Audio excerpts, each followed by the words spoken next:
Hi, I'm Todd with Whole Latte Love, Mark behind the camera. Hey, Todd. Hey, today we're going to look at two machines here that you may have seen on the website, and they said PID, so you thought, well, which one do I like? But, you know, they're very different machines. So we wanted to do a video on them so you really understand the differences and don't get stuck with the wrong machine. They seem similar, but they're really not. Yeah. You see in size-wise they're same, you know, very similar, and they both have PIDs. But the real difference is, other than what you maybe see in brew groups and things like that, is this is a single boiler machine. You brew, then when you want to steam, you hit a button here and heat it up to steam temperature. So it works a lot like an oversized Ranchilla Sylvia, maybe a Gazza Classic. This machine is a heat exchanger machine. You can brew and steam at the same time. So brew and, wrong one, and steam. So this is more for, you can definitely steam on it, but more for an espresso. I see, yeah, like a connoisseur. Yes. That really wants to dial in a really, really good shot. Because you've got the PID on the brew temp, so you're going to get exactly what you want. You can change the brew temperature right at the display here pretty easily. So if you want to go down to 198 or up to 202, I'll leave it at 200 because I like that. Once you set it, you have to turn it back off and then back on again. So you can check the brew temperature, but also you can adjust the brew pressure. So if you want to play with that, use this little screw up here. So if you want to raise it, just turn it clockwise. You want to lower it, turn it counterclockwise. And we kind of recommend what you on the backflush disc is in there, that you set it so that you're getting 10 bar on the gauge. Yeah, with a backflush disc. That'll give you a 9 bar brew pressure. Right. But you can also play with that. I've heard some people say they like a little higher brew pressure, so sure, you know, set it, try it. It's all about flavor and taste, not about what somebody tells you is best. And that's all subjective to some extent. Yep. The reservoir comes out here. There's a little float in there. There's a magnet behind that, so it knows when it's low on water. And then it's got the fairly typical ECM kind of dress up that you'd see on all their machines. Exactly. Got the matching handles here. Very nice stainless steel on the end. Very unique to ECM. I don't know of anybody else that does that. Right. A little extra on the blow-off tube and up top. On the little cap on the bottom of the blow-off, little cap up there. Right. Look, nice. I mean, it's a beautiful machine. And drip tray comes out here. Yep. So. And then on the...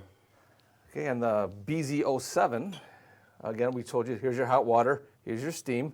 Now, what's kind of nice about these is, if you push it down, the joystick on your steam valve, it doesn't stay. If you raise it up, it stays in position. So you can froth, and when you're done, just hit it off. And if you want to meter it, you can go like that. It works pretty nice, as you can see. And now this one does not have the E61 group. It's got the heated. Yeah, it's Bezzera's heated brew group. There's 2 electric heaters built right into here on the sides of the brew group that keep it warm, because it doesn't, like this, on the E61s, you have a thermal siphon. The hot water enters the top, comes out the bottom, goes back to the boiler, so it keeps circulating hot water through it. That's how this gets hot. And we're gonna brew and steam on these in a minute, both of them, so we can kind of see the difference in the process between a single boiler and a heat exchanger. Yep. And the reservoir is up top here. Here's your water line to the pumps, and here's come back from an overpressure valve and an air remover. Normal for a little water to come out of there. Yeah, so when you're brewing, there's always going to be a little water come out of there. Yep. I don't know if you can see that. Yep. Perfectly normal. Okay. Take a look inside real quick. Yep. Okay, here is your the Classika. The Classika PID. Stainless steel boiler. Let's see if I can get this insulation off here without tearing it. Yep. Okay. And everything's very easy to access on this. There's your PID controller, your pump, static relay, and your control box. And over here we have a little more stuff to it, as you can see. Yeah, that's a copper boiler that's plated. And then you have your PID control up here. There's your pump over here, your controller. Here's your static relay, and that works in conjunction with your PID controller. And here's your reservoir shutoff switch. It's unusual switch, very heavy duty. And a flow meter. So it's kind of basically what you got. And then there was something you like this dual gauge here too, nice and big, and so you get your brew pressure and your steam pressure. Steam pressure. Yeah, thanks for bringing that up. Yeah. Yeah, I do like the dual gauge.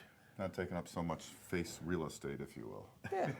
then it's also the Bezzera has that angled portafilter, Okay. which, you know. Okay, so I'll show you. Yeah. So when you sit them on the counter, you can see that stays relatively level. Yeah. A little nice for tamping. Doesn't make a big deal, no, but it's kind of nice. Right. Okay. What do you think? Are we ready to? Yeah, I think we'll. Oh, do you talk about the programmability? Oh, right. I don't think we did. Yep. This is. Yeah. So another nice thing about the BZ07 is you can program this or use it in manual mode. For manual mode, you push that button to start the pump for brewing, and then push it to stop.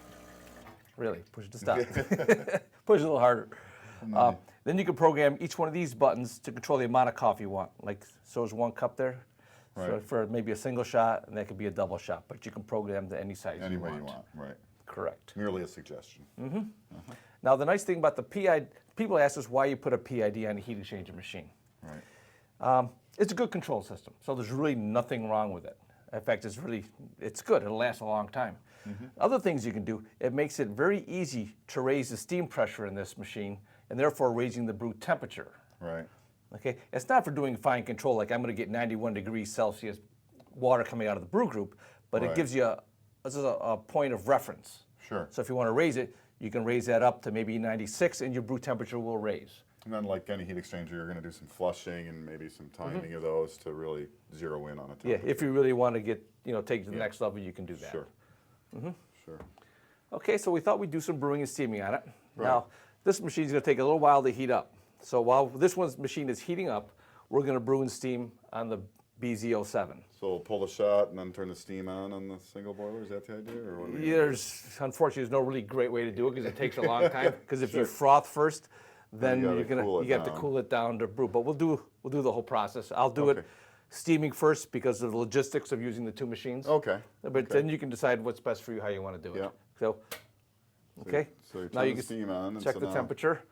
Starts 233. It's starting to heat up. Okay. And that's you can doing set that. a separate brew temperature and steam temperature on that. Yes. Yep.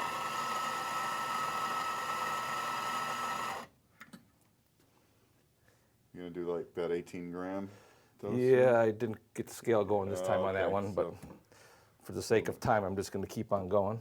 Yeah.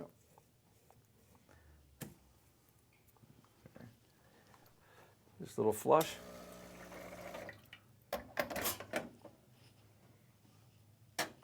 What is our temperature over there now? Are we raising? Yeah, we're 258, and I think it was set up around. About 265 or 66, so it's almost done. So yeah, it didn't take that long, really. Okay. Always purge your wand. I'm going to start brewing now because this steam's pretty quick. Well, that's the difference between a single boiler and the heat exchanger, is brewing and steaming at the same time. I mean, Exactly. Yeah, that's why that's a great brewing machine, Yeah. and this is good for doing both brewing and steaming. It won't give you the temperature control of the Classika PID, but at the same time, it's quicker, and it does a nice job too. Now that's a 2-hole steam tip, right? Yep. Yep. Okay. So I'll be trying to be quick over here as we get to that machine. She's ready to go. Yep.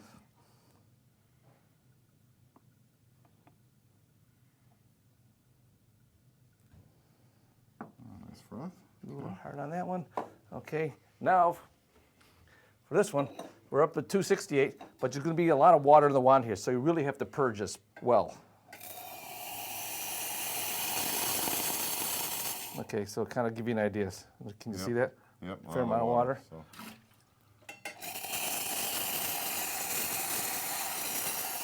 Okay, that's purged pretty good. Do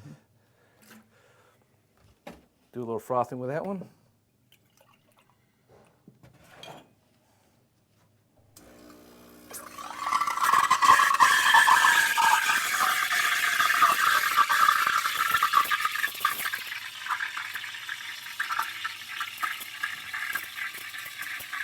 You get a good roll there. Yeah.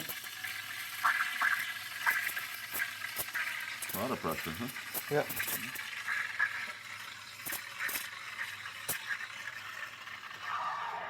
Okay. That's a nice quality froth. Yep. But now if you want to brew, you turn that switch off. That's your steam boiler. And then we will grab a big pitcher over here. We'll cool the boiler down. So you got to flush out all that extra hot Yep. water, right? Turn the pump on, open the hot water knob, put it down so you can see it. Yep. Even if it makes a little mess, that's okay. I just Yeah. want you to be able to see it. And basically you're going to go on that until it's no more steam coming out. Correct. While you're grinding another shot over there. Yeah, I figure when that's ready, we'll just brew on that one. Yeah.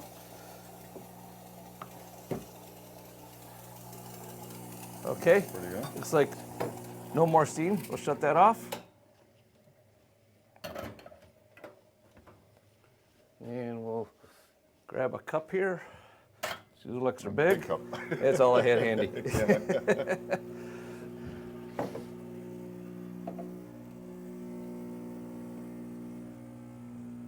You see, this pressure gauge over here is just single gauge because there's no steam pressure gauge because this is a single boiler machine. Right, and you've also got the shot timer Yep. working. Yep. I like timing my shots when the coffee first starts to come out of the Drip spouts. out, right. So it took about 10 seconds for it to come out. So we'll go about 10 seconds over, we'll go to maybe 35 seconds. But really, you also, when you get to the point you want to look at the shot, Yep. see what it looks like before it blondes. You want to stop it.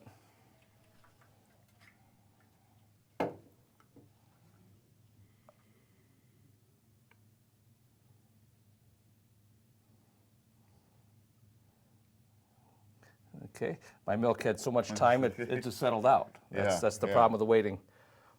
So But if actually pouring latte art is your thing, you probably don't want a single Yeah, boiler. it's not just not the machine for you. Yeah. But I bet that's still going to taste pretty good. Yeah. And the temperature control on that, when you bring it from steam temperature down to brew temperature, is not going to be exact.